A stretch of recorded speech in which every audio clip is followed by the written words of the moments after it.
What is going on, guys? It's Justin from the J Media back with another video. Today I have Newton back here with me, as well as his beautiful 2003 BMW M3. So we'll be talking about, the car, little backstory behind the car. He's had the car for a while. So yeah, go ahead and tell us, how long have you had this car for?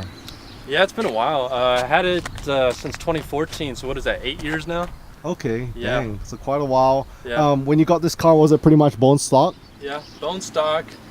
So I'm the second owner. The previous owner actually, he tracked it, I think twice, something like that. So he had coilovers on it, but he set the coilovers to stock height. Okay. But aside from that, yeah, it was pretty much stock. Okay. And so do a little walk around of the car, and then we'll go into like the mods and all that. So you're telling me, like, for BMW M3s, there's like a few generations that are very popular. Yeah.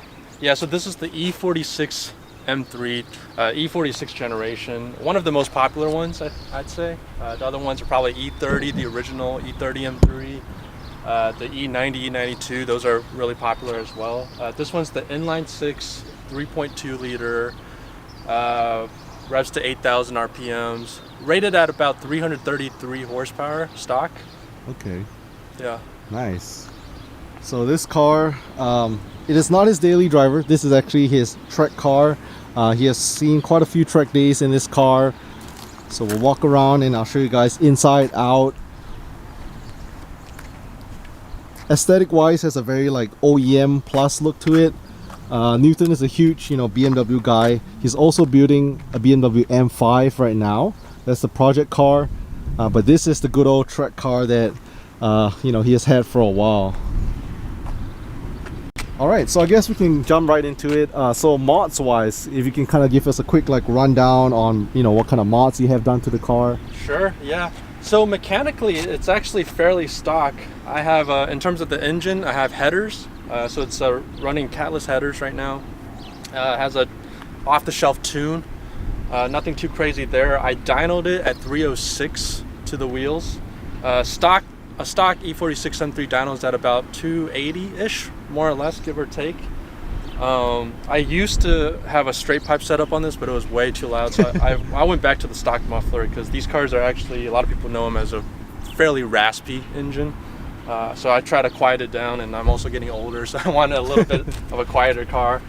In terms of chassis, I have coilovers, ground controlled coilovers, Coney shocks. Coney yellows? Coney yellows, nice. Yeah. I have some Apex wheels, which is a popular sort of budget track day wheel on there. 9.5 in the front and 10.5 in the rear. They're 18s. Right now running some Nitto NT05s that I'm trying to get rid of, so they're pretty old. Aside from that, I don't have I'm not running any aftermarket sway bars. I actually had aftermarket sway bars, but I didn't like the way it rode, so I'm actually on stock sway bars. I like it better. And then I have some Momo race buckets. Yeah, Momo race buckets in there. Forgot the name. It's like Momo Start FIA or something like that.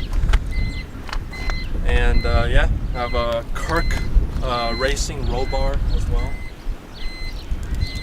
And that's pretty much it. So it's a fairly, like Justin said, it's kind of just a E46 M3 that's set up a little bit more for club sport track days, HPDEs and so forth. I mean, even out the box, the average BMW M3 is kind of a track ready car. So yeah. Okay. So over your course of 8 years of owning this car, you said you're telling me off camera you do like quite a few track days. Like, what tracks have you hit up? Do you have a favorite track? How often do you track the car? Okay, yeah. So I've hit up Coda, I've hit up Paris Hill. The go-to track for this car back in the day was Driveway Austin. Driveway Austin, unfortunately, is no longer with us, so I can't go there anymore. The plan now is to do a lot of Harris Hill track days. Okay. And I say a lot, I probably do like 2, maybe 3 events a year. Okay. So not nice. That much. Okay. Yeah, it's kind of I also take it out on good weekends. I don't want to just keep it in the garage. I haven't been driving it a lot. I don't recommend anybody drive a catless car like daily. I don't recommend that. That's just not pleasant. Oh, also has a, I forgot to mention this, the big brakes on the front. Oh yeah, that's actually off an Aston Martin DB9. So very nice. So the rotors are E46 M3 CSL rotors, the size, but the calipers are off Aston Martin DB9. The and I had them repainted. And, 4-piston? Yeah, 4 pistons in the front. The rear are stock, single piston. Yeah, I've thought about getting some like a big brake caliper for the rear, but then you have to kind of cut the what's it called? Dust shield. The dust shield, and yeah. I don't want to deal with that right now because functionally it works fine, but eventually, yeah, I'll probably get some Porsche brakes in the back. Very nice. Yeah. Do you mind popping the hood too? Just kind of yeah. showing us. So you said mainly under the hood is your headers? Yeah, that's it. You can't even really see it, so it pretty much just looks stock. When I had the intake off, this one time I had the intake off to clean it. I decided to wrap it in gold foil, nice. just kind of heat wrap, right? Yeah, just a heat wrap. You know, I don't know how much it does. This intake right here, I want to get the carbon intake soon.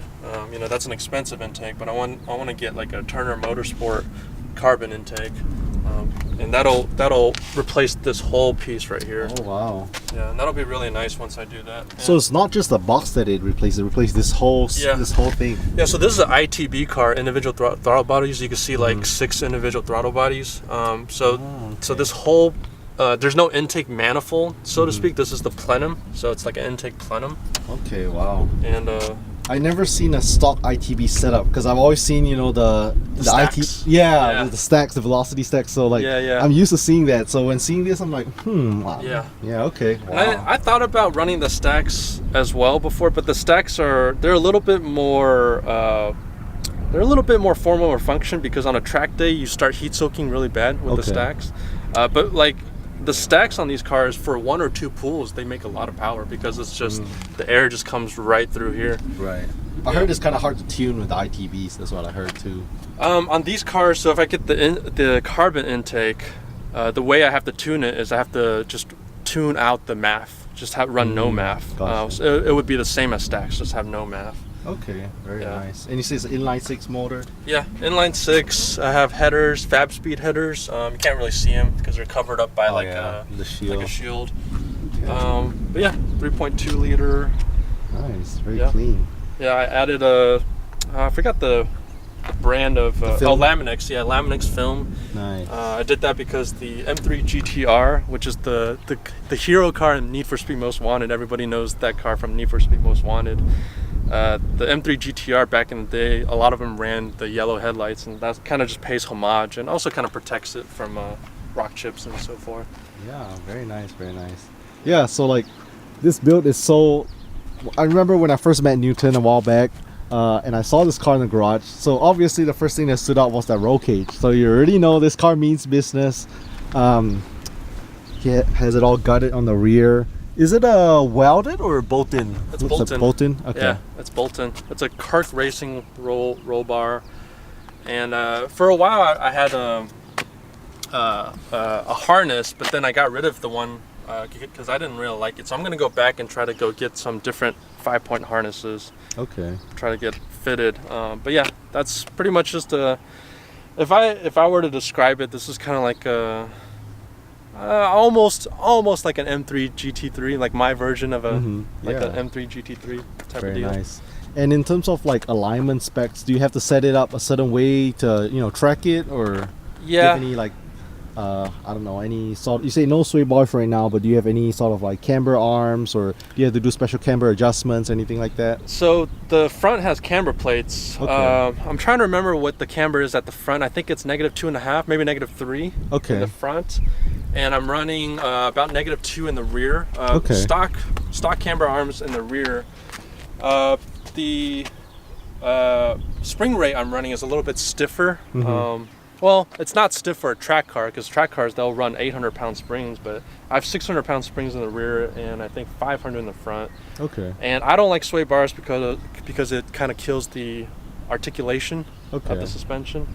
I don't want to get too into the details about suspension. Yeah. But yeah, I think -1.5, -2 camber in the rear, and then about 2.5, 3 in the front. Okay. Very nice. Most track guys run a squared setup.